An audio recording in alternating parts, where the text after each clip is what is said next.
राज ठाकरे की उद्धव ठाकरे?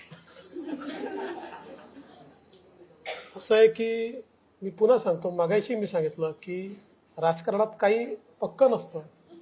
आधी उद्धव ठाकरे मित्र होते, मग राज ठाकरे मित्र झाले, आता राज ठाकरे मित्र आहेत आणि उद्धव ठाकरे शत्रू नाही आहेत.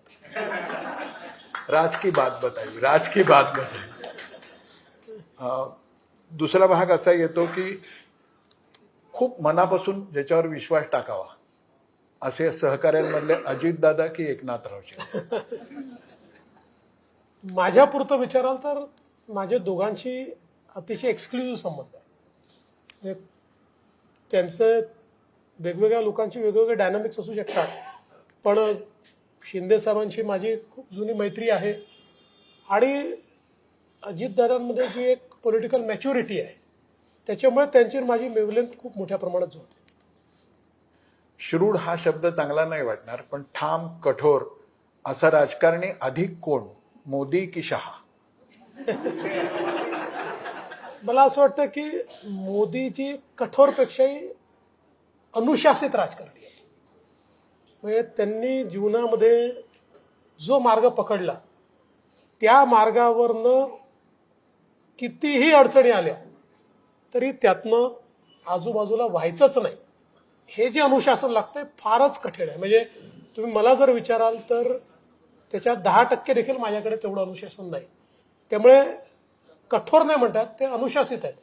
आणि अमित भाई कसे आहेत की एखाद्या प्रसंगाला अमित भाई, आपण जर त्यांना म्हटलं की राजकीय दृष्ट्या थोडा सोयीचा निर्णय करायचा तर सोयीचा निर्णय मोदीजी नाही घेणार, पण अमित भाईंना आपण पटवून थोडा सोयीचा निर्णय करून घेऊ शकतो.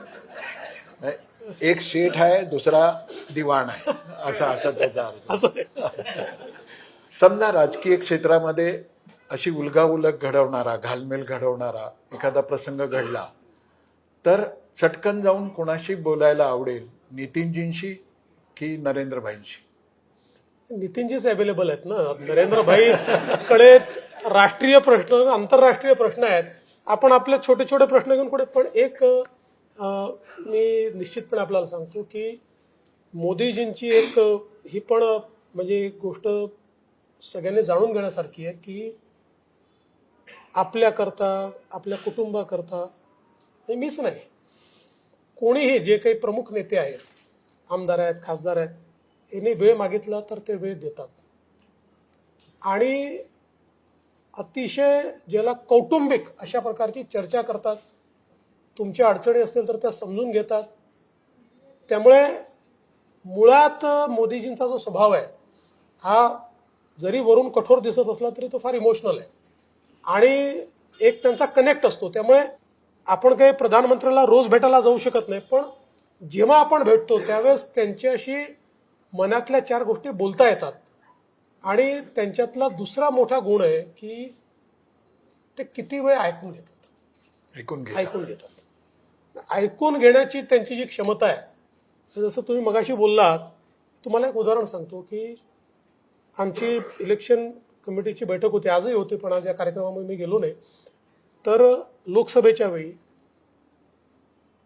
आमच्या त्या बैठकीची सुरुवात दुपारी 3 वाजता झाली आणि साधारण सकाळी 4 वाजेपर्यंत बैठक चालली. 3 वाजतापासून सकाळी 4 वाजेपर्यंत आम्ही सगळे 2-3दा तरी उठून बाहेर गेलो, नित्यक्रमा कशा करता तरी गेलो, मोदीजी उठलेच नाही. आणि या पूर्ण काळामध्ये शेवटचे 25 मिनिटं फक्त ते बोलले, बाकी सगळं ऐकून घेतलं.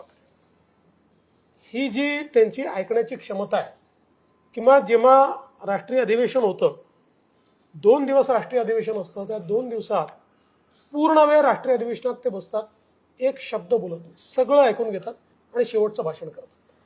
मला असं वाटतं की ही एक त्यांची जी क्षमता आहे ऐकून घेण्याची, ती फार महत्वाची. अनुशासन पाळायचं म्हणून राष्ट्रीय अध्यक्ष व्हा म्हटलं तर व्हाल की मुख्यमंत्री राहायला आवडेल? जे पक्ष सांगेल ते करायचं. तर तुम्हाला एक सांगतो बघा, माझं एक नेहमी म्हणणं आहे की देवेंद्र फडणवीस हा इतका मोठा झाला, ठीक आहे, त्याची क्षमता होती म्हणून नाही झाला, त्याच्या पाठीशी पक्ष उभा होता म्हणून झाला. आज या महाराष्ट्रामध्ये भारतीय जनता पक्षात अनेक नेते होते, कदाचित काही माझ्यापेक्षा चांगले असतील, त्यावेळी त्यांना संधी नाही मिळाली, मला संधी मिळाली, पक्षाने दिली. त्यामुळे माझं ठाम मत आहे की माझ्या पाठीमागचं भारतीय जनता पार्टी जर काढून टाकली तर फार कोणी मला विचारणार नाही, किंवा माझा असा गैरसमज देखील नाही की मी स्वतःची पार्टी तयार करून या ठिकाणी काहीतरी खूप मोठं काम करू शकतो, कारण 2 वेळा मुख्यमंत्री झालो, सगळ्यांचे डिपॉझिट जप्त होतील माझ्यासहित मी जर भारतीय जनता पार्टी शिवाय उभा राहिलो तर. त्यामुळे मला हे पूर्णपणे माहिती आहे की माझी जी ओळख आहे, आणि खरं तर आपण एक लक्षात घेतलं पाहिजे की महाराष्ट्राच्या सामाजिक व्यवस्थेमध्ये माझ्यासारख्या सामान्य कार्यकर्त्याला मुख्यमंत्री बनवण्याची रिस्क घेणं ही भारतीय जनता पार्टी आणि मोदीजीच घेऊ शकतात. कारण ज्या प्रकारची राजकीय गणितं असतात, आता ठीक आहे 5 वर्षात मी एस्टॅब्लिश झालो, त्याच्यामुळे यावेळेस बनवताना कदाचित तो प्रश्न नसेल, पण जेव्हा बनवलं तेव्हा तर तो प्रश्न निश्चितपणे समोर आला असेल. आणि म्हणून मला हे 100% माहिती आहे की माझी जी ओळख आहे ती भारतीय जनता पक्षामुळे आहे. म्हणून मला जे पक्ष जेव्हा सांगेल, मी नेहमी सांगतो, मला ज्या दिवशी सांगेल की आता खूप झालं, तुमची आवश्यकता नाही, घरी जाऊन बसा, मी प्रतिप्रश्न विचारणार नाही, घरी जाऊन बसा. आज एकादशी असल्याने शेवटचा प्रश्न सर्व महाराष्ट्राच्या अस्मितेसाठीचा म्हणून आवश्यक आहे. काशी विश्वनाथ कॉरिडॉर झाला, विठ्ठल कॉरिडॉरची सुरुवात कधी होणार? फार महत्वाचा प्रश्न तुम्ही विचारला. आणि आम्ही खरं म्हणजे एक गोष्ट मान्य केली पाहिजे की गेले 10 वर्ष आम्ही फक्त त्याची चर्चा करतोय. अर्थात मंदिराचं काम आम्ही आता सुरू केलं, मागच्या काळात मी भूमिपूजन केलं, त्यातलं आतलं काम बऱ्यापैकी झालं, आता एकदम बदललेलं मंदिर आपल्याला पाहायला मिळत आहे. पण कॉरिडॉरचं काम अजून आम्ही सुरू करू शकलो नाही. पण माझी इच्छा आहे की आता यावर्षी आपल्याला, कारण आपल्याला तिथली पूर्ण माहिती आहे, आपण सोलापूरमध्ये अनेक वर्ष वास्तव्य केलं असल्यामुळे काही लोकांच्या शंका कुशंका आहेत. माझा प्रयत्न आहे की पुढच्या 2-3 महिन्यात त्या सगळ्या शंका कुशंका दूर करू, सगळ्यांना विश्वासात घेऊन हे काम सुरू झालं पाहिजे, तो प्रयत्न माझा आहे.